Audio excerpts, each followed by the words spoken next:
Star city news में आपका स्वागत है। मैं जितेंद्र गुप्ता। आज हम इस वक्त मौजूद हैं पटेल नगर विधानसभा में। हमारे बीच बीजेपी से गुरमीत कोहली जी प्रभारी हैं भाजपा के, तो इनसे सीधी बात करेंगे। गुरमीत कोहली जी, आपका स्वागत है स्टार सिटी न्यूज़ में। धन्यवाद। गुरमीत कोहली जी, जैसे कि वर्तमान में अध्यक्ष गुप्ता जी दिल्ली के अध्यक्ष बनाए गए हैं भाजपा से, इस बारे में आप क्या कहना चाहेंगे? पहले तो मैं अपनी पार्टी के शेष नेतृत्व और पार्टी के सभी शेष अधिकारियों को बहुत बहुत धन्यवाद देता हूं कि अध्यक्ष गुप्ता जी को हमारे बीच में, हमारे विधानसभा के और बड़े ही कुशल व्यवहार वाले और सुशील व्यक्ति को भारतीय जनता पार्टी दिल्ली की कमान उनके हाथ में सौंपी गई है।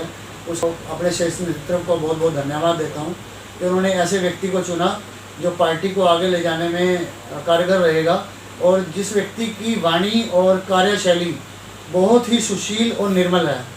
आदेश जी हमारे बड़े भाई हैं और शुरू से हमारी विधानसभा और हमारे बीच के कार्यकर्ता हैं, तो हमें बड़ी खुशी है हमारी विधानसभा को कि हमारी विधानसभा के व्यक्ति को ये मौका दिया गया है। गुरमीत जी, जिस प्रकार कोरोना महामारी जो चल रही है, संकट लगातार बढ़ता जा रहा है, इसमें आपका क्या योगदान रहा लोगों में?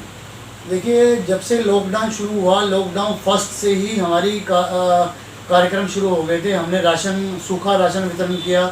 कम से कम 20,000 लोगों तक हमने सूखा राशन पहुँचाया। उसके बाद हमारा भंडारे की सेवा डेली चलती थी। अलग अलग दिन हम कभी राजमा चावल, कभी छोले चावल, अलग अलग सामान बनाकर हम लोगों तक लेकर जाते थे और वहाँ पे उसका वितरण करते थे। हमारी गौशाला में सेवा, वह वानर सेना हमारी, उसके लिए हम डेली अपनी वानर सेवा के लिए अलग अलग जगह पे अलग अलग फ्रूट्स, अलग अलग वेजिटेबल्स लेके पहुँचते हैं और ये डेली की दिनचर्या रहती है हमारी। अब तक लॉकडाउन से लेकर अब तक हम इस कार्य में लगे हुए हैं।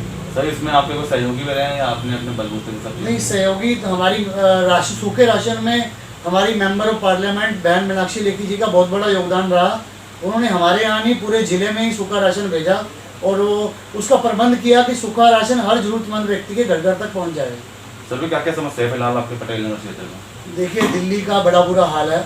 समस्या को तो छोड़िए, दिल्ली का इतना बुरा हाल है, आपका मन विचलित होता है उन वीडियोस को देख के जो दिल्ली के अंदर हाल हो रहा है। मैंने कल परसों में शमशान घाट की वीडियो देख रहा था। लाशों को, इंसान की लाशों को जानवरों की तरह ढोया जा रहा है और जिसको दिखाया नहीं जा रहा है। इतना बुरा हाल है। एक गाड़ी में 12-12, 13-13 लाशें ढोकर लाई जा रही है। उसके अलावा कल हमारे राष्ट्रीय अध्यक्ष श्री अमित शाह जी ने दिल्ली की कमान अपने हाथ में ली है और अब हमें उससे हौसला हुआ कि अब दिल्ली का कुछ ना कुछ सुधार जरूर होगा। सर, जिस प्रकार केसेस बढ़ रहे हैं, जैसे कि कुछ चीज़ों पर छूट दी गई है बाज़ारों में या मॉलों में, तो क्या लगता है जिस प्रकार केसेस बढ़ रहे हैं, तो इस बारे में क्या कहना है? हाल समय कैसा रहेगा सर? आने वाला समय बहुत मुश्किल रहने वाला है, बहुत मुश्किल। अभी ये बीमारी बहुत तेज़ी से फैल रही है और अमित शाह जी ने जो अपने कंधों पे ये भार लिया है, कोविड टेस्ट आज से ज़्यादा बढ़ेंगे, 3 गुना ज़्यादा होंगे, उससे इस बीमारी का हल कुछ ना कुछ किया जाएगा। लेकिन जब तक सोशल डिस्टेंसिंग का पालन नहीं किया जाएगा, इस बीमारी को बढ़ने से कोई नहीं रोक सकता।